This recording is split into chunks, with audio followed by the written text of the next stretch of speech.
Hi, I'm David Harry, and in this, the 5th in the series of A Quickie with Dave, I'm going to be doing something mad.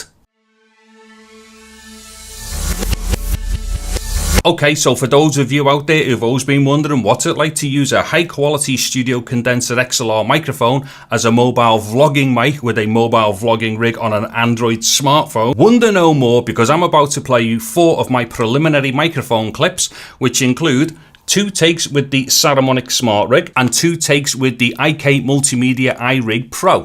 Okay, so what it is, I'm on me Google phone with the Rode NT1A. Now I've actually come up with the most monstrosity, or the biggest monstrosity of a vlogging rig ever. As we can see, I'm shooting off me with the camera here, so what we should be able to see is what I've done. Now this actually started out as not such an insane test, which was, I was testing out a phantom power unit earlier on. So what I've done after that, because it was all set up, I thought, oh, I know, I'll plug it into the phone through the Saramonic and see what it's like with the NT1A, which sounded great. Of course, it's analog through the phone, and any bits of hiss is going to be the phone. It definitely isn't the Saramonic or the microphone, and I proved this earlier on with the test I'd already done on my camcorder, on my Sony. But I've now mounted it all on the phone like that, which looks quite incredible. Anyway, I'm going to flip over just onto another configuration. Okay, and this is just now taking the biscuit. As you can probably see from the other camera over there, I've actually got it on a pistol grip now. So this has got to be the most insane but highest audio quality vlogging rig you could possibly buy. Obviously you could do this configuration with anything that's XLR, with the way that this setup is. Let me see if this camera might pick it all up a bit better. So that's what it looks like from behind.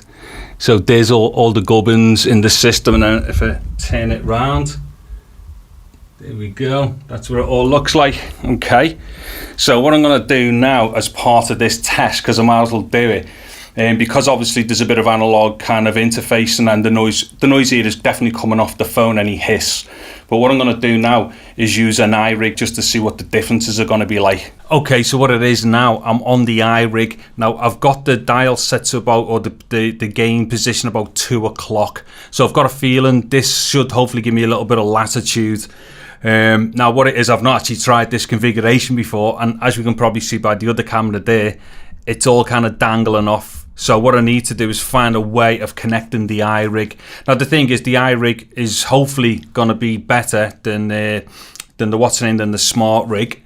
And it should be, because it's obviously, it's got a built-in A to D and everything. It's a much better preamp, blah blah, all that stuff.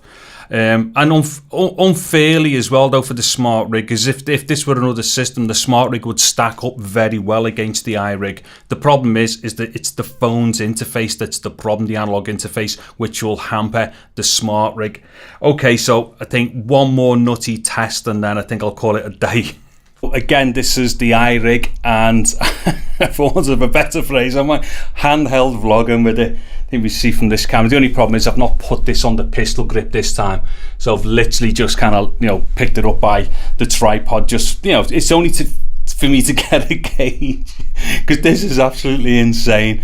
And what I'll do at the end of this take as well, I'll just kind of leave a fair bit of silence so we can hear the hiss. The only thing is, like I say, the Saramonic unfortunately is being just like hampered by the analog input of the phone, because the Saramonic is a much better preamplifier than what this phone is going to suggest, only because its A to D is terrible on the phone, probably. Okay, so what I'll do, I'll go to some silence now, just so we can get to hear exactly how clean or low noise we can get by using a digital interface.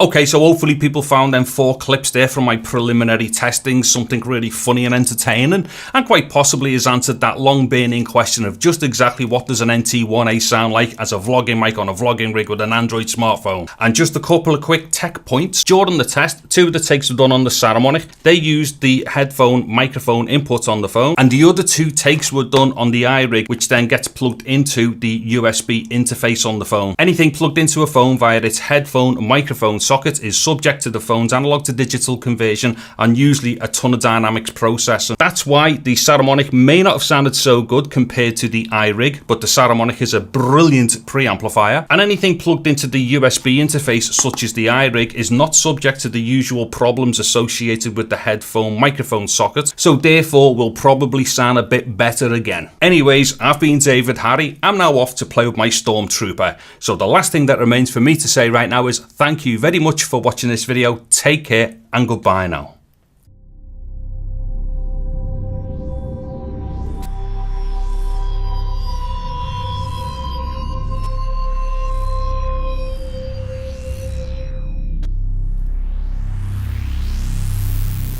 Hi, I'm David Harry, and in this video, it would appear I've completely lost the plot. Orders received. You don't say. Let's take this fight to the skies. Yes, let's take this fight to the skies. Canyon. Let's go to the canyon. Let's move. Where to? Rebels spotted. We're the rebels. Mission is a go.